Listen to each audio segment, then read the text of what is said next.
we win. Just like this. You play Scapeshift, you hit the 4 lands, 3 Rune Crabs. I mean, there's not much you can do against 3 Rune Crabs, really. What's going on, guys, and welcome back to the channel. Today's video is a deck that I absolutely love because it is the definition of jank and memes, and that is my Millscape deck. This deck is focused around winning in 2 main possible ways. It is either with Scute Swarm making a million copies by itself, or with the addition of Migratory Greathorn, which when it comes in, triggers a landfall effect and also makes copies of Migratory Greathorn if you choose to put it on top. The other way of winning is with Ruin Crab by absolutely milling our opponent out.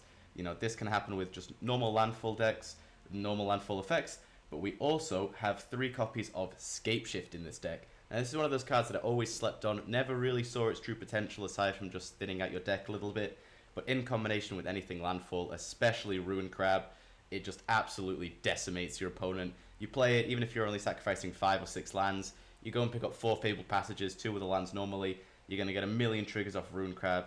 If you have 1, 2, or even 3 in play, then as you can see, the effect is just going to spiral. We do have 2 Yarok Desecrated in here to double up all of the triggers. I absolutely love this deck, and I really hope you enjoy watching.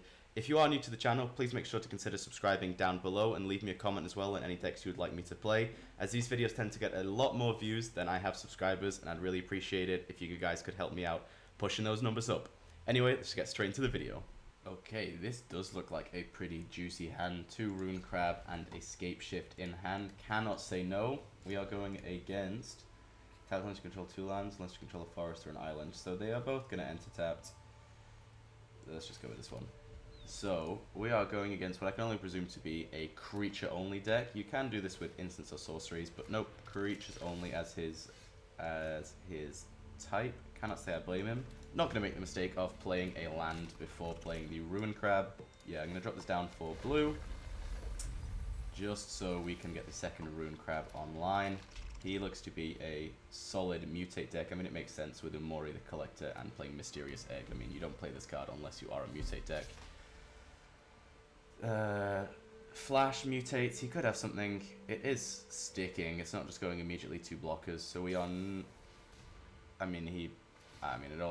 He definitely should have waited in case I was going to block this, so we could have got rid of a Ruin Crab. So now, thank you very much, I will not be blocking. Unless you control 2 or more of the lands, in which we do, get 6 cards down. Now, Ruin Crab is one of those cards that I hate playing against, but I love playing with when it works just perfectly. And Finale of Devastation in here for the exact reason. On turn 3, you can go pick up yourself another Ruin Crab. Now, if we can just get this going relatively well, I mean, every time we play a land, he is going to be milling 9 cards. Scapeshift next turn, it might be worth dropping it, because you can drop it on turn 4, but, you know, with 4 lands, if you only have 1 Ruin Crab out, it doesn't tend to be the most effective play, as, yeah, you get a couple of triggers, but it's not a game-winning trigger, and this deck is all about basically going for that 1-turn mill and just making them realize their mistakes of even queuing up against you. So here is 9 cards. I'm going to get 9, 18, 27, 30... Alright, we win. We win. Just like this. You play a Scapeshift, you hit the 4 lands, 3 Ruin Crabs. I mean, there's not much you can do against 3 Ruin Crabs, really. Just to be extra on the toxic side, we are going to pick up Fabled Passages so we can repeat the process next turn. But I really don't believe we need to. This should be game right now. I'm going to hit him with the good game, my friend. This is the perfect example of what this deck can do. And if you do enjoy this channel and the videos that I make, please consider hitting subscribe down below. Honestly, you'd be helping me out a lot. And it keeps you up to date with all of the fun, janky decks that I hope you guys enjoy and like to see. And you know what? We're even going to hit him with the 0/0/0s and then watch his head explode. Not even concede. The game does it for you. Mwah. Chef's kiss. GG. Opponent going first, though Scute Swarm, Greathorn, and Scapeshift in hand is looking to be the fattest turn 5 possible. So we are going to keep it and just hope that they are not a super aggro deck. Never really see people playing this avatar. I can understand it's cute with a Boo the hamster. I think that's what he's called. Yeah, let me know down below which avatars you play. What do you think are good, what do you think are bad, and what do you think everyone should just avoid? So, yeah, I'm going to start with a tap land. Absolutely no need. I mean, we are off to a bit of a slow start, and as long as he doesn't play a Soul Warden, we should be okay. It definitely might be, but thankfully this only affects creatures that enter the battlefield under his turn. Turn 3, is it going to be a perfect Heliod? Nice. Of course there's going to be a perfect Heliod on turn 3, though thankfully he does not have ways to gain life this turn. Not even attacking, he's thinking I have something with Flash. I do not, buddy, but I do have Scute Swarm into Greathorn, into 2 Scapeshifts, so I think this might be a little GG for me. Very, very quick on the Devotion. Turn 4, hitting the Devotion, filling up the field. This could be a problem for us, though as long as we can pump out enough blockers, we should be okay, aside from the Healer's Hawk, because we do not currently have reach. Sadly, cannot afford to block this, as we need the Scute Swarm in play.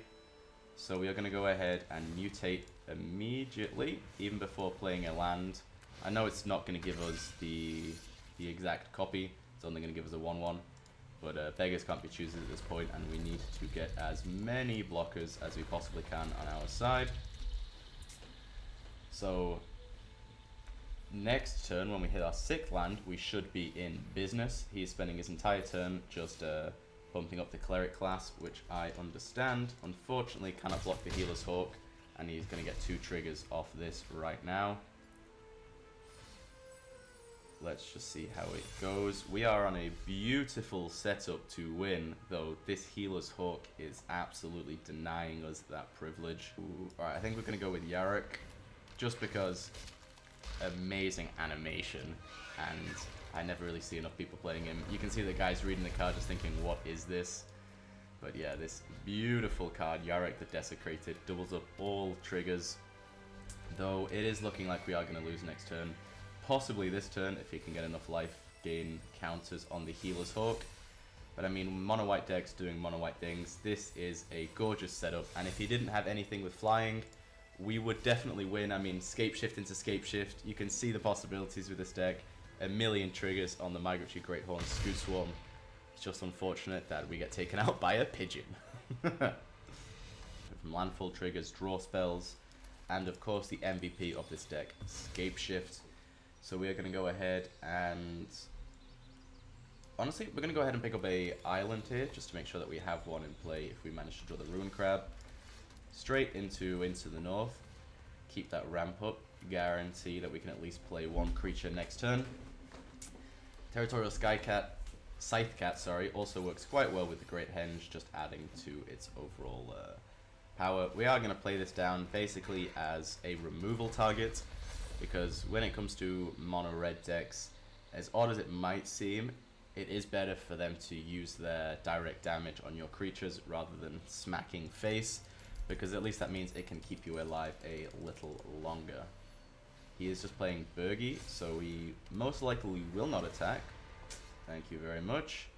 So, we are... this is a combo. I mean, this guy could definitely just combo off and win the game next turn with the 1 mana creature that allows you to discard it to get a mana, and then with Burgi, God of Storytelling, it just basically means infinite mana. So we are going to go ahead and attack. I doubt he is going to block, but you never know. You never know. Now, we are basically at the mercy of wizards here. Does this guy have the infinite combo piece in hand? He has the setup, Steamkin, which gives him extra mana he can use. Odd for you to use Field of Ruin, because that's going to give me a landfall trigger. I mean, I'm not complaining. I'm going to go ahead and pick up the 1 proper swamp in here. Now, there is no need for it to be the Snow Islands. I just really like it because of the old, like, Windows art style, the Secret Layer ones. It can sort of screw you over sometimes if they're playing some of the cards that make Snowlands come in tapped. But I think for the aesthetic, it's worth it. Let me know what you think. Okay, so he is adding quite a bit of mana, giving things haste. Maybe I shouldn't have attacked. That might just be greed. Stormkin, can he just go infinite? Every time he casts an sorcery spell, he's going to create a treasure token, he's going to add a red mana, and he's going to pump up Steamkin. So as long as he has enough draw, he definitely can sort of go infinite. Target creature gains trample and gets X+0, where X is 1 plus number of cards named this in your graveyard. Are we just going to be looking at losing this one turn? I mean, I got to give props to this dude. This guy is a relatively cool deck. Yep, cracks it for 3 more mana. A second Stormkill Artist, so now we are purely at the mercy of him only drawing lands, not drawing what he needs. He can make another treasure token, but hopefully these are not... Okay, another Steamkin. So as long as he doesn't have card draw, we should be sitting kind of okay. I mean, we're going to be taking some smacks this turn for sure. Cleansing Wildfire. Okay. So he is now out of cards in hand. His board state is as his board state is. So hopefully we can draw something like Scute Swarm, just provide ourselves with the blockers that we need. He has 1 card left in hand. Just don't let it be a draw spell. Come on. You've had God draws, and I'm here with 1 little cat. Oh, okay. Enjoying the voice cracks. Create a treasure token, so he's spending, what, 3 to make, like, 6 mana. Very nice. These are going to be a problem for next turn. So it is kind of looking like Scute Swarm or possibly lose. He's going to attack. We are going to take the 7 damage. That is okay, I guess. Come on, game. Give us something good. This guy's been godly. Okay. Not the greatest. Okay, so if we play a land, this is going to reduce its cost to 2, basically making it 3, give us that little bit of life. And this is going to be all about blockers, unfortunately. And we just have the 2, not going to attack, and hope that we can survive this next turn. As it sits on board, we can by max blocking. And he is just going to overload a Mythic's Mastery. I mean... I have to hit him with a GG for that. That is just a... That is a peak Magic performance of just luck, shall we say. Cleansing Wildfire, crash through, so he's going to draw a bunch of cards. I do wonder if he can go infinite. It would be cool. Cool to see. At least, not necessarily from my side, but it is entertaining gameplay. So we are just going to go ahead and resolve. Why do we even need to respond to this? We have nothing that we could possibly do. Not sure what you're on about there, wizards. We could have just tapped the land. I mean, I'm going to take the opportunity. Like, it really isn't that bad if he's just destroying lands and making us pull them out of our library. Reduces the likelihood that we are actually going to draw a land and helps the Scythcat get a little bit bigger. These must just only be in the deck for a draw engine for him. Though, I mean, he's sitting with 11 treasures, so he definitely can do some damage. Thankfully, these do not, they have trample. Okay, yeah, this is probably a forced loss if I've ever seen one. Really, I mean, props to this dude though. This is definitely a cool deck. Stormkill Artist. I don't know what Wizards of the Coast were thinking when they printed this. I mean, even just reading it without seeing any other cards, you can just see the combos and the absolute brokenness of it. I think they call this type of deck a cantrip deck, playing the cheap like 1-2 mana spells that basically whatever. It doesn't matter what the rest of the card says as long as it says draw a card. Like this, you can give it first strike, make something unblockable, draw a card, whatever. But we have to give it to this guy. This is a cool deck. Hopefully he does not milk it too long, otherwise I will just concede to make it so that you're not sat here watching 30 minutes of this dude just pop off. He's on 16 mana. I think we are just going to call it there. Good game, my friend. That is a good game. I like the deck. I can see what you're doing. Very, very cool. GG. This is a pretty good opening hand, cannot lie. Some ramp. Into the cat that gets bigger, into the Greathorn, into the Scapeshift, hopefully draw through to Ruin Crab or some way to pick it up, and this should be a pretty good game, I hope. Playing against some guy who's using card sleeves of a dude wrestling a wolf. Kind of intimidating. He has taken a mulligan. Let's give him a hello. He is a Righteous Strike, I believe the card, the 1 mana white instant or sorcery that basically just reads when you're attacking or something like that, attach any equipment that you like to it, basically making this equip fee go down from 8 to 3. We are just going to play a blocker on the off chance he gets this combo off and it doesn't have trample. Though he does not look like he is having great success with it at the moment. So we are definitely going to be taking advantage of this. And dropping a Scute Swarm? We could do this, hit some more ramp. Actually, I think we're going to do that. Get the land onto the battlefield and stop trying to wait for it just to be a landfall trigger. We do have another one in hand, trying to get ahead, and we can still play our Scute Swarm. So next turn should be a very nice turn, especially if we actually can draw a land, because then we are going to get Scute Swarm triggering, actually making copies of itself, and we could be sitting quite pretty here. Especially with Scapeshift in hand, I'm looking forward to seeing a quadrillion Scute Swarm, as long as this guy does not kill or sacrifice his creature and kill the Scute Swarm, please. Okay. Okay. Little tense. Little tense. So this is 3 mana, and it is going to fetch us a land, as long as this guy does not get rid of the charger beforehand. Okay, we're sitting comfy. I was a bit worried that he was somehow going to get rid of this and just point the 1 point of damage at the Scute Swarm, so basically just nullifying the whole effect. I'm going to go ahead and...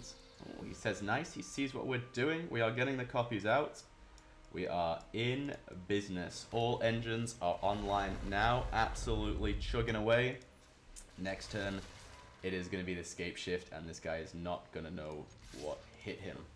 Go ahead and attack. I doubt he's going to block, but just to put some pressure on him. Hopefully that doesn't come back and bite us for not having enough blockers to live next turn. Though I think... There we go, Resolute Strike. I was right on it. I was right on the name. So, this has haste. Thankfully it doesn't have trample. But as soon as this dies, like with Fling... Okay. Interesting way to combo it, and we just lose. Bruh. Bruh, sorry. Oh, 1 second. We're gonna have a look at this. So, I've got Migratory Greathorn mutated onto Scute Swarm, all the lands we need, a Scapeshift in hand, and this dude plays Fireblade Charger, which reads, whenever it dies, it deals damage to its power to any target, plays the Resolute Strike, makes it a 13/13, flings it, does the double damage. I am at a loss for words. And I think I'm going to end the video here, honestly. Make sure to check out the rest of the channel, any other videos, and please don't forget to subscribe if you did enjoy. And I will see you guys in the next one. Take care. Heartbroken.